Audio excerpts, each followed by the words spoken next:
मला या संदर्भामध्ये दोन लोक आहेत, दोन पोर आहेत, दोन्ही अल्पवयीन आहे. 18 वर्षाच्या आतल्या, 17.5 वर्षाच्या, 17 वर्षाचे काहीतरी मुलं.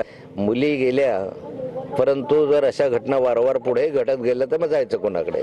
आमचं दोन्ही आमच्या ताब्यातच आहे. त्याच्यावरती मर्डरचा गुन्हा दाखल करून आम्ही तपास करणार आहे. आणि दोन्ही मुलं 17 वर्षाचं आहे म्हणून म्हणजे काय गंभीर गुन्ह्यामध्ये कोर्टाची परमिशन घेऊन त्यांना मेजर म्हणून ट्रीट करून त्यांच्यावरती खटला चालवावी अशा आमचं तरतूद कायद्यामध्ये तरतूद आहे.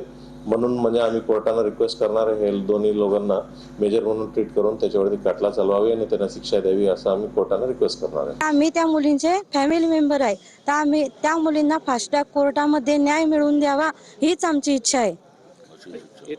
आणि त्यांना त्या मुलांना फाशीची शिक्षा व्हावी अशी आमची इच्छा आहे.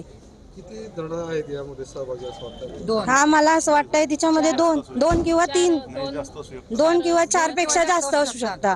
4 पेक्षा जास्त असू शकता. आणि तो आता सांगून राहिला की गावातलाच मुलगा आहे तो, गावातलाच आहे तो. जर आता ऍक्शन नाही घेतली तर पुढे परत मुलं तेच करत राहणार आहे.